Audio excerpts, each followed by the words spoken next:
in the relationship with a loved one, and a romantic relationship, you can be particularly keenly aware of the energy flowing. And if anything interferes with that energy flow, you'll notice it. But the problem is, even though you may notice it, we will often be tempted to deny it. We come up with all kinds of excuses. Well, it'd be silly of me to bring this up to him because then he'll think I'm jealous, and then one thing will lead to another, so I just won't say anything, so I'll just pretend like everything's cool.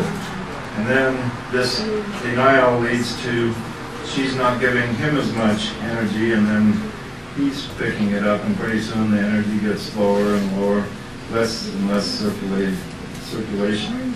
The key to a happy relationship, whether it be romantic or spiritual or just a brotherhood, is to keep the energy in circulation. Somebody asked me, well, what about like single people? What's the advantage of having a relationship? The singles guy's got 100% in him, and the married guy who's happy's got 100% in him because he's sharing. Well, what's the advantage of having a relationship? The advantage is the relationship starts the energy moving. If you're single, there's a lot of people, like students, for instance, or nuns, or priests, or whatever, are single and they're content. Content is the word for the single person with 100%. That's about the highest he can achieve is contentment. He contents himself by his studies and by his work, but he's never on fire. But when the energy flows, then there's a movement of energy. When there's movement of the energy, it creates other sensations that's beyond what the single person can have. So when the energy is flowing, the person feels more motivated, more wanting to do things. Probably the best example, when you visit some young single guy and opens the refrigerator door, what do you see?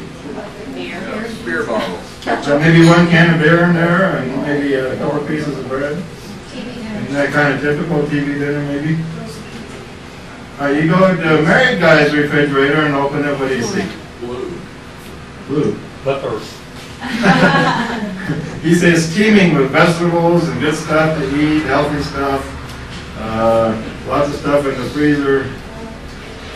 What's the difference? One's more nourishing. Because the married guy is in motion. The single guy, that keeping all his energy within himself, he won't even go out of the house and buy some groceries. I mean, he's just not motivated. But you get the energy circulating between the two people. Then things begin to happen. Magical things begin to happen. Things he and she will both do things that they never did before. But of course, in the relationship, if the energy is shared with the wrong people and it's not returned, then everything starts to go right back downhill, or worse than being single in that case. Yeah. Yeah, I was just thinking static and dynamic. What? Static and dynamic. Oh, static and dynamic, yeah. Yeah, that's a good way to word it. One static and one dynamic. I have a question for you, and I've had this question for quite some time. I just don't quite understand. Between romantic love and spiritual love, I think it's very important to see the pure love of Christ in other people. So I want to have my spiritual love turned on. I want to have a smile on my face. I want to share my love with others, even strangers in the grocery store. But often, very often times, that feeling that I'm trying to give, the love that I'm trying to share, the spiritual love, is mistaken. And people think I'm trying to be sexual with them. Especially men, imagine that. So I don't understand, am I doing something wrong, or are they doing something wrong? Well, that's why us men are. If a woman gives us the inch, we'll be, she likes me. Can I change that, or should I change that at all? Am I responsible for that? For their response? You can control people's reaction to a good degree by your thinking. You tune into them, and then if you pick up they're picking too much, then you tone yourself down. If you pick up they're picking up just the way you intend, then continue doing what you're doing. I do that the same way with people. There's some people I don't want in my life when I meet them. You ever meet people that you think, I hope he doesn't want to be my best friend anymore. You tune them out, don't think about them, and then you probably usually never see them again. You know, but then other people, you think, I like this person, and they just seem to be, then they just seem to pop up. And so energy does follow thought. So it's important that when you're giving out energy of any kind, you follow it with your thought, and your thought also follows your energy, and so you also control that energy with your thought. Like in a marriage relationship, maybe you're at work, and for business purposes, you need to have lunch with a good-looking person of the opposite sex. Well, maybe you think, well, I can control this, so that nothing would happen, but I know that would bother my wife. And so maybe, so you don't disturb her energy, even though she's thinking a little bit of an illusion, because you know you can control the situation, you have confidence. Okay. But you don't do it because you don't want to disturb the energy of your wife or your spouse. And then too, for a lot of people, maybe they don't understand their own limitations too, and that often happens. Well, I didn't plan on this for happening, but it just happened. You know. So what we have to do, each one of us has our limitations. Just like if somebody's talking about torture a while back, if each one of us in this room were to be tortured, we would all reach a point where we would do most anything. Okay? Except maybe Sterling. They'd probably torture him quite a bit before he would see you back. But almost everybody, or everybody does, really, everybody has a limitation somewhere up the road. Even Christ in the Garden of Gethsemane pleaded to the Father, take this cup from me, please. He reached his limitation. He had to have an angel come and strengthen him. Okay, so even Christ himself reached his limitation. We all have our limitations. Now what each one of us has to do is understand ourselves. As Shakespeare says, know thyself. We have to know ourselves and know where our limitations are. And when a person begins to travel the path of enlightenment, the first big mistake he makes is that he thinks he has no limitations. He thinks, well, I can handle any situation because I'm enlightened. And then he often winds up in situations where he finds out he didn't really understand himself. He didn't really understand his limitations. And actually, as we progress along the path, what happens as we progress is our limitations are removed. And this is where this is a sign of our progress. Our limitations are slowly removed. But even the masters have their limitations. Even Christ has his limitations. And he's working on removing additional limitations. Until finally we reach the end of our evolution, where we have no limitations, where we are a pure reflection, a manifestation of the reflection of God. But getting back to the real world, we need to look at our limitations, especially as far as energy goes. If I go out with this beautiful secretary and have lunch with her day after day and not be effective, how would I be effective? How would my wife be effective? The key to controlling your future is to look in your future, examine your limitations, and then control the circumstances so those limitations are not reached. Because if those limitations are reached, then you fail. Then you lose control of your life. This is what a successful business does. Successful business has X amount of capital. That's their limitation. You know, this amount of capital. They're not going to go spend twice the amount of capital they have in the next month. They would fail. They examine how much capital they got, and they spend within the range of what they have to make everything work. That's what we have to do. We have to spend our energy within the range that we have. So we have to ask ourselves, when this situation occurs tomorrow, look at tomorrow, the next day, next week, next month, everything you know that's going to happen, and then plan your life so that your limitations are not reached. And then you will be able to work unlimited. You'll be able to work apparently without limitation by those who are watching. They'll think, well, this guy's really in charge of things. But you're in charge of things because you know what you're not in charge of. You know that if they torture you enough, you'll cry uncle. You know that if a good-looking woman comes on to you for the 100th time, well, this maybe something could happen.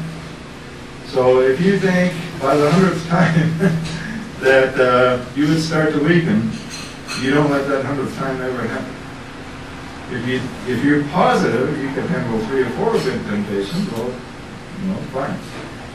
But if you're not positive after, there's a wearing down effect always. It's like the United States says it doesn't, torture isn't the standard procedure, and so what they try to do is wear them down. Rather than torture our prisoners to get information out of them, we try to wear them down.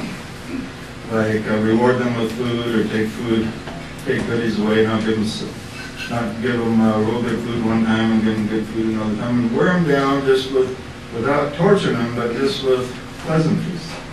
And they say this will often work better than torture. So that's interesting.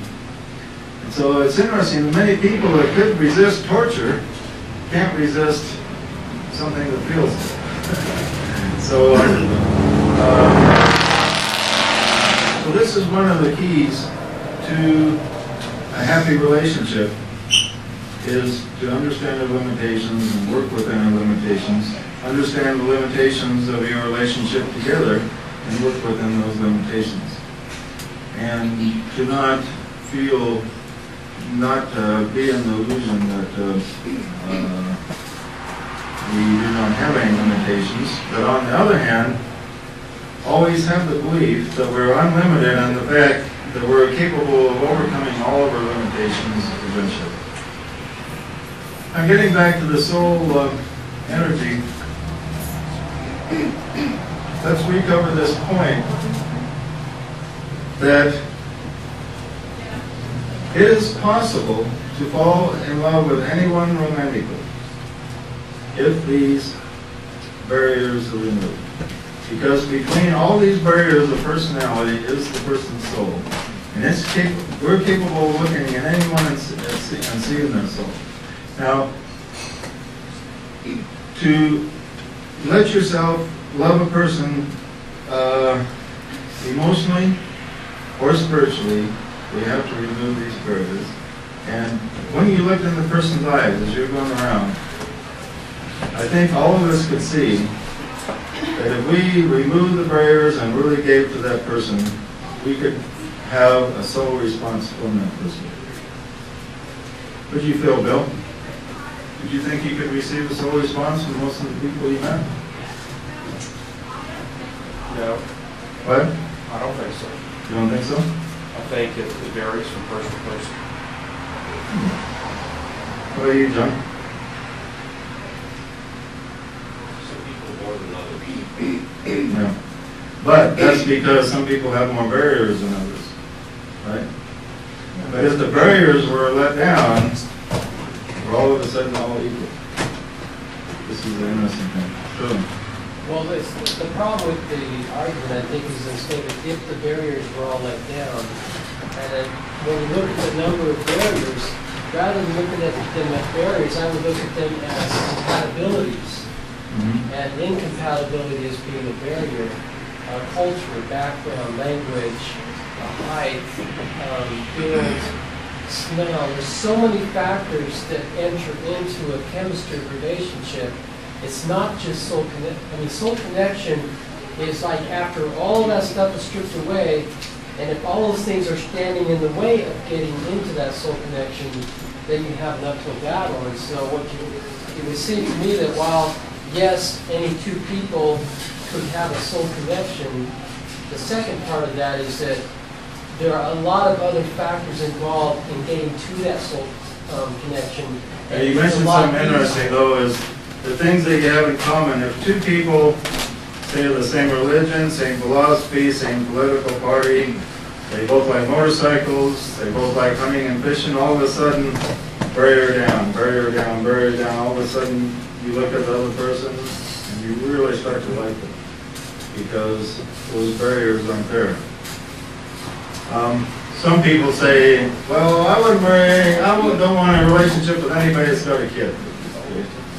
So even though they may meet a person that they really like, normally, that kid is a big barrier because they don't want somebody else's kid or whatever. So this is the barrier. Now, if they can remove that barrier, then they could fall in love with them as much as they could fall in love or like anybody else. But see, just things like this can be barriers that stop the energy dead in its tracks. But do they have to? I mean, let's say they're best friends, they like everything alike, they're good, they're compatible in every way, then the barriers come down, they can see each other's souls. Do they automatically go to romantic love, or don't you have to have chemistry and smell and all of the things that you're talking about? Well, you can have either spiritual love or romantic love. You can take your pick or both. But if you're looking for romantic love, or if you're open to it, then now if you're married and the barriers are all down, then you just have a good relationship. And if you're committed, like I'm committed to Artie, like Lorraine, and there's not many barriers, so I share a spiritual love with her, but it doesn't interfere with anything. It's not romantic. I choose to not have it romantic. Choose to have it just spiritual. Okay. So on the other hand, if I didn't have much moral compass, I could just say, hey, Lorraine's available, so I'll just, you could do something like that, but that would be your choice. It would be a bad choice. It would be your choice. So think of two single, available people Yeah. who are very compatible in every way. The barriers come down one day, they find they like each other very much, but they're not romantically in love. Are you saying that they're going to be romantically in love if the barriers come down? I'm saying they could be if they wanted to. Yeah, the logical person, of course, romantic love, is usually something that triggers it. It's either a decision or else indecision. Often romantic love comes from not making a decision to follow your highest good. The guy meets, the woman meets a guy that's a member of Hell's Angels. She's attracted to him because he's macho and everything, and she likes motorcycles. So she lets the barriers down, and it's a disaster. She didn't really decide that, but she was just sucked into it because of indecision. So romantic love is either the result of an indecision or a decision that allows you to go with that flow. Now if you decide you just want to be friends with that person of the opposite sex even, which is fine, then you can share nice spiritual energies with that person. And by spiritual energies, I mean from friendship on up to higher spiritual energies. So all that realm we call spiritual energy. During the exercise, I noticed that there were some people that I connected with better than others, and I presumed that it was because of my barriers. Would it be my barriers keeping me from connecting with certain people, or would it be theirs? A little bit of both. There would be a lot of theirs because you was the same with each person, right? I don't know. Maybe I have barriers that with some people. But there's not too many barriers you can have because outside of maybe their physical looks, because you don't know them that good. Yeah, so physical looks could be the only barrier. You may think, oh, this person. Or the way they interact with you as you're doing it. Yeah, that's part of it too. Like Barbara gives a lot of attention, And So that isn't their barrier, that's mine, isn't it? yeah, but it's a little bit of a combination of both. But a lot of you feeling different is because each person's different, and some of them have more barriers up than others. When you look in the eyes of 10 different people, you'll see some people have a reluctance to let everything be shared, and others really want to be outgoing. And those people that are outgoing, when they're sharing, will just feel more from. Yeah, good. I was just going to compare it to microbiology, where you have these different protein molecules inside the cell. Some orientations with another protein molecule there's certain interactions that are meant to be, and it just, it goes in and it sticks, and it's really solid bond, even though it's not a covalent bond. It's a temporary bond. And I think people are like that to a certain extent, and that is, we're all unique, we all have particular functions, strengths, weaknesses, and as we interact with each other, that interaction is going to be a function of who we are. And so it's, well, when she's interacting with one person, she's kind of coming at a, she's this person with this person this way. She's with another person that brings out another aspect of her that's more compatible. Yeah. And so there are different facets of her that are showing with different people. Yeah. Okay, thanks, Sterling. It looks like, do you want to close about 9? Okay, one more question if you've got any thing, then we'll close. Okay, a question and maybe also like a comment. Talking about soulmates, isn't it possible, looking at it that, talking about soulmates, and when we realize that each person is different, we all have our different makeups and all that. Now, sometimes it's possible to find someone, maybe one person, who kind of complements you very, very well. Who sort of understands you best, better than every other person. And who kind of maybe would be willing to share the kind of purpose you have in your life. Now, isn't it possible to consider such a person as your soulmate? Maybe that one person with whom your soul is in agreement, in alignment, and sometimes you find that the way this person accepts you is kind of very different from the way any other person accepts you, and somehow you just find that there's that unique feeling, and perhaps in the whole wide world, it's like just this one person. Don't you call those your friends? Yeah, you sometimes meet somebody that you feel a strong soul connection with, and you feel like they're your soulmate because you do share the soul energy with that person. And when you meet them in a future life, you'll have a fall in love very quickly all over again. And but oftentimes, we have quite a few lifetimes before we reach liberation, so there may be 3, 4, 5 different people you've been very close to, and hopefully you don't meet them all at the same time. It'd be kind of interesting. Yeah, right. Okay, appreciate your time. We're going to have some interesting things to talk about tomorrow and to do. And we have anything else planned, you see?